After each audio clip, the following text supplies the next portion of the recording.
kebersamaan kita tidak berhenti saat pengumuman MK. Kebersamaan kita tidak berhenti saat pengumuman KPU. Kebersamaan kita akan jalan terus selama Republik ini masih memberikan kesempatan pengabdian.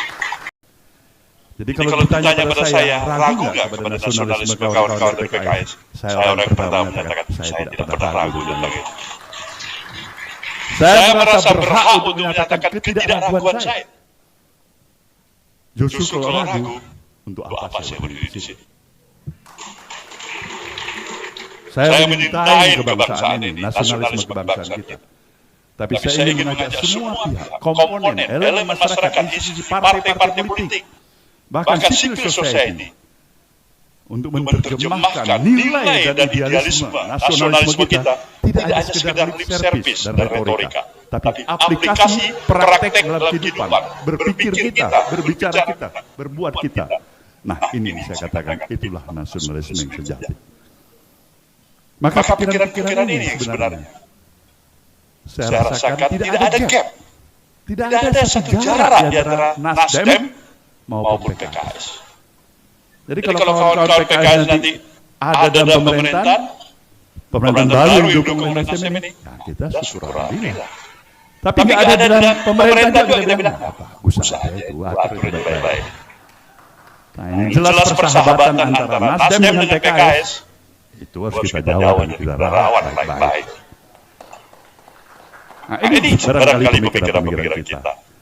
Dan sekali lagi pada Bung Anies Baswedan yang berkesempatan hadir di sini bersama Bung Muhaimin Iskandar. Kedua tokoh ini telah pernah kita perjuangkan bersama untuk menjadi pemimpin bangsa. Pemilu 2024 programnya belum berhasil. Tapi itu bukan berarti mereka tidak berhak untuk memulai lagi pikiran-pikiran besar, kerja-kerja besar yang dibutuhkan oleh bangsa ini. Harapan kita dari apa pemahaman dan peran kita bersama tetaplah juga terawat sebagaimana silaturahmi yang sudah terjaga selama ini. Jadi bukan urusan kalah atau menang. Kita tidak bicarakan itu lagi. Kita bicarakan apa yang baik bagi kita bersama, yang sekaligus memberikan kontribusi dan sumbangan kita untuk pembangunan bangsa dan negara kita sendiri. Saudaraku, keluarga besar PKS, selamat milad yang ke-22. Semoga Allah, Tuhan Yang Maha Esa, tetap meridhoi perjuangan kita bersama. Saya doakan untuk itu, dan tetaplah kita bersama dalam semangat kebersamaan kita. Selamat, dan ada pantun yang menyatakan panas-panas meminum es. Paling enak pakai alpukat. Selamat milad PKS. Tetap amanah bersama rakyat.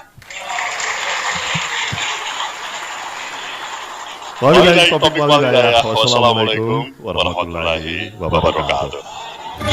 Kita sambut, ini dia Bapak Anies Rashid Baswedan.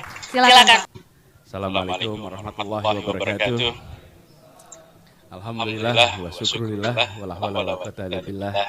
Allahumma shalli ala sayyidina Muhammad wa ala alihi wa ashabihi ajmain. Amma ba'd. Yang kami hormati, yang kita semua teladani, Ketua Majelis Syuro Habib Salim Segaf Al-Jufri, yang kami hormati Wakil Ketua Majelis Syuro sekaligus Wakil Ketua MPR RI Bapak Hidayat Nur Wahid, yang saya hormati Presiden PKS Bapak Ahmad Sayhu, yang saya hormati Ketua Umum Partai Nasdem Bapak Surya Paloh, yang saya hormati Ketua Umum Partai Kebangkitan Bangsa Bapak Muhaimin Iskandar, yang saya hormati Ketua Umum Partai Persatuan Pembangunan Bapak Mardiono, yang saya hormati Ketua DPD RI Bapak Lanyala Mataliti, kemudian Sekjen PKS, Pendum PKS, Sekjen Nasdem, dan semua saja yang mohon izin tanpa mengurangi rasa hormat, termasuk Mas Utut Adianto, Wakil Ketua Umum PDIP, dan seluruh hadirin sekalian yang alhamdulillah insyaallah semuanya dalam keadaan bahagia. Pertama saya mohon maaf karena datang terlambat. Kami punya komitmen saksi nikah. Jadi ketika saya sampaikan ini saya mohon izin terlambat karena ada pernikahan. Itu bukan saya, tapi saya menyaksikan orang lain yang menikah. Karena ketika ditanya siapa, bukan saya, maksudnya saya ada pernikahan itu menghadiri pernikahan sebagai saksi. Itu harus catat. Jadi saya dan Gus Imin kebetulan ini adalah wartawan yang selama ini menempel selama kita kampanye. Jadi sudah agak lama pesan waktunya. Dan ketika datang undangan halal bihalal saya sampaikan dan bersyukur sekali. Siang hari ini merupakan babak baru bagi perjalanan, fase baru.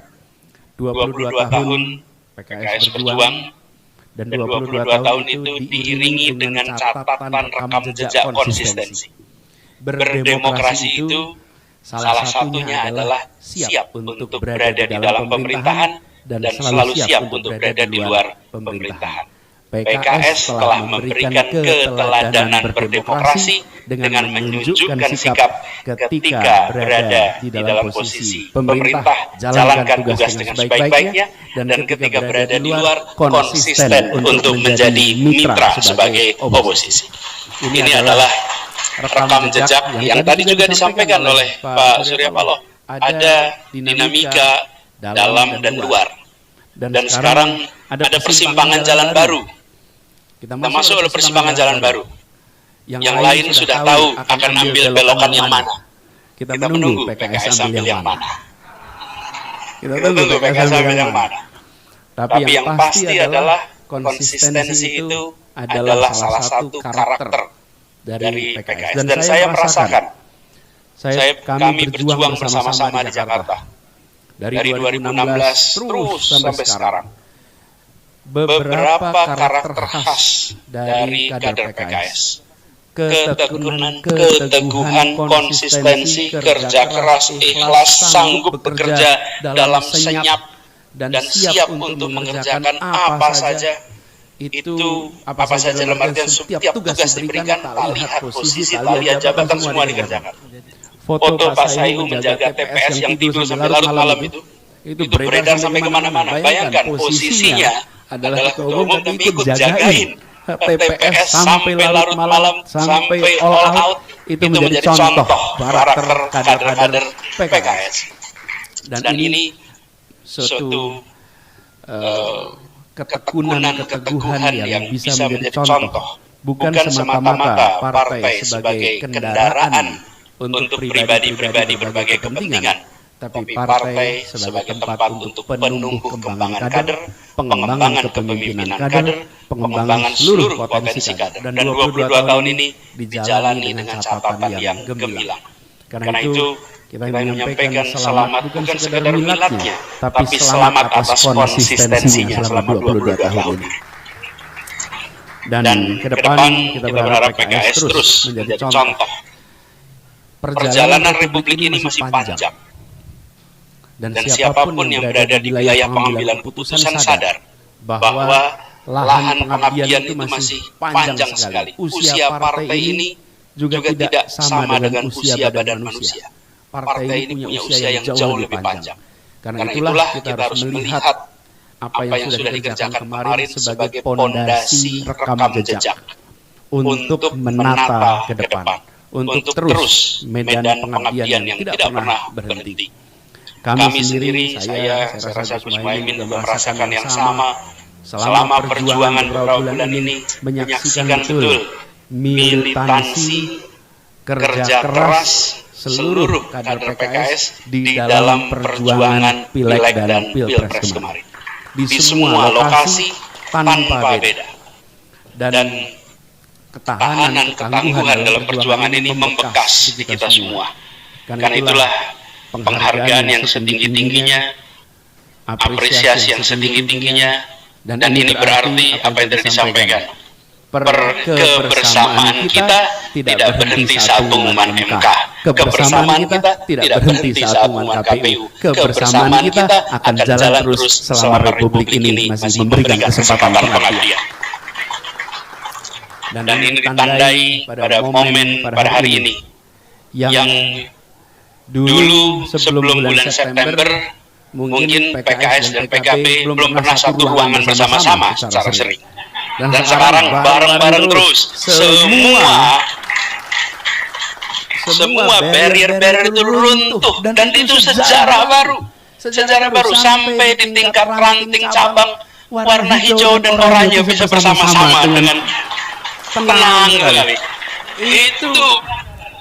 Ini akan dicatat bahwa peristiwa 2023-2024 itu meleburkan kekakuan, melunakkan ketegangan, menjadikan sebuah kesatuan yang dahsyat, dan ini akan dikenang di puluhan tahun ke depan. Peristiwa semacam ini, semua yang berjasa harus mendapatkan catatan pahala berlipat untuk ini semua. Karena ini persatuan Indonesia yang dibicarakan, dan nasionalisme yang tadi disampaikan oleh Pak Surya Paloh, nasionalisme yang seringkali seakan dimonopoli oleh satu dua pihak. Hari ini dibuktikan bahwa merah putih juga ada di dada yang oranye bajunya. Merah putih segemerlap yang berada di barisan berwarna oranye. Mas Utut saya rasa juga mewakili pesan yang sama, betul Mas Utut Adianto dan teman-teman. Ini semua bagian dari membuat demokrasi kita makin matang. Ada perbedaan, tapi kematangan berdemokrasi ditentukan oleh kemampuan kita untuk menakar ambang batas di mana sebuah perseteruan tidak diteruskan. Ambang batas itulah yang membuat kita bisa dewasa. Ketika ambang batas itu lewat, maka berbagai kepentingan rusak. Kita menyaksikan berbagai negara ketika ambang batas perseteruan itu tidak bisa dipahami bersama-sama. Dan ini sekarang kita menyaksikan sejarah masa lalu di mana ada polar-polar, ada sekat-sekat. Pemilu 2024, Pilpres 2024 telah membuat sekat-sekat itu runtuh. Sekat-sekat itu tiada lagi. Insya Allah ini menandakan persatuan kita makin kuat di masa-masa yang akan datang. Dan insya Allah perjuangan akan jalan terus. Perjuangan tidak pernah berhenti, dan perjuangan tidak kenal sektor, tidak kenal level. Semua adalah medan pengabdian. Baik kanan, kiri, atas, bawah, semua adalah medan pengabdian. Insya Allah kita akan terus berjuang bersama, terus membuat perubahan, terus mendorong agenda keadilan, terus mendorong agenda kesetaraan untuk Indonesia yang makin bersatu, Indonesia yang makin makmur untuk semua. Demikian sambutan dari kami izinkan mengakhiri dalam rangka halal bihalal ini. Selamat Hari Raya Idul Fitri. Minal aidin wal faizin, taqabbalallahu minna wa minkum. Mohon maaf lahir dan batin atas setiap dan semua salah hilaf, baik salah hilaf yang diketahui maupun salah hilaf yang tidak diketahui. Mohon diberikan pintu maaf yang sebesar-besarnya. Terima kasih. Assalamualaikum warahmatullahi wabarakatuh.